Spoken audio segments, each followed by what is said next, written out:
Welcome to Lowcountry Lowdown. I'm Lindsay Hausman. Investigators are working to generate leads in the investigation of a Sunday morning shooting in Okatee. Shortly after 2 Sunday morning, deputies responded to 10 Barrel Landing Road in Okatee for the report of shots fired. Once there, deputies learned a private event was being held at the location when a large argument broke out inside the building. The argument then continued outside in the parking lot, where witnesses reported hearing multiple shots fired. Deputies quickly received information regarding 3 gunshot victims, 2 females and 1 male. 1 victim was driven to Tidewatch Emergency Department. Another was driven to Coastal Carolina Hospital. The third was located at a nearby gas station. All victims were transported to Memorial Health University Medical Center in Savannah for treatment. Investigators reported all victims suffered non-life-threatening injuries. Anyone with information is asked to call Staff Sergeant Angstadt at 843-255-3435 or Crime Stoppers of the Lowcountry if wishing to remain anonymous. 30-year-old Quentin Delaney is in custody on General Session bench warrants related to weapons charges, as well as failure to stop for blue lights. On Tuesday, deputies attempted to conduct a traffic stop when Delaney took off. The vehicle pursuit started in Beaufort and ended in Seabrook, where Delaney was taken into custody. Investigators continue to seek the public's help in the shooting death of 66-year-old Candido Timmy Montanez, also known as Monty. He was a longtime employee of Beaufort County Parks and Recreation. On the night of July 10th at around 11, deputies were called to the area of Club Bridge Road and Seaside Road on St. Helena Island for the report of a man down. Once on scene, deputies found Monty in the road. He'd been shot and died on scene.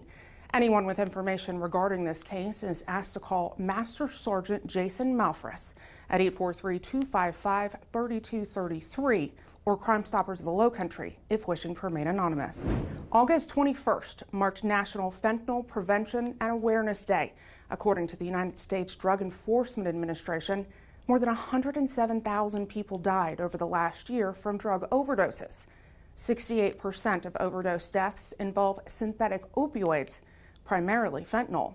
In 2022, the DEA seized more than 58 million fentanyl-laced fake pills and more than 13,000 pounds of fentanyl powder. So far this year, more than 46.4 million pills have been seized and nearly 7,000 pounds of powder. Just 2 milligrams, the amount you see there on the tip of the pencil, can be enough to kill you. Here at home, and according to the Beaufort County Coroner's Office, there have been 23 overdose deaths as the result of opioids. 18 of them were because of fentanyl. As campaigns to raise awareness are ongoing nationwide, here in Beaufort County on the night of August the 31st from 6 to 8 at Battery Creek High School, the public is invited to participate in Worth the Walk. It's an opportunity to raise awareness, and the date it's held on, International Opioid Overdose Awareness Day. International Opioid Overdose Awareness Day is important because it's in the title, awareness. We need the community to realize that there is a problem. It's nationwide, it's worldwide, and we need people to come out and support the event, remember those that were lost, encourage those that are struggling to get help. One of the things that I don't think people realize is that synthetic opioids are they're all over the place, and so our goal as preventionists is to bring awareness, bring education, and to help individuals with life skills so that they can never start using to begin with. Again, the event is August 31st from 6 to 8 at Battery Creek High School. The event is free, however, you're encouraged to RSVP. For more information, visit BeaufortCountySC.gov. Scroll down to the recent news section and click on the article titled Beaufort County Alcohol and Drug Abuse Department recognizes International Opioid Overdose Awareness Day with Walk to Celebrate Life. Tracking the tropics, the Atlantic is starting to heat up with several named storms.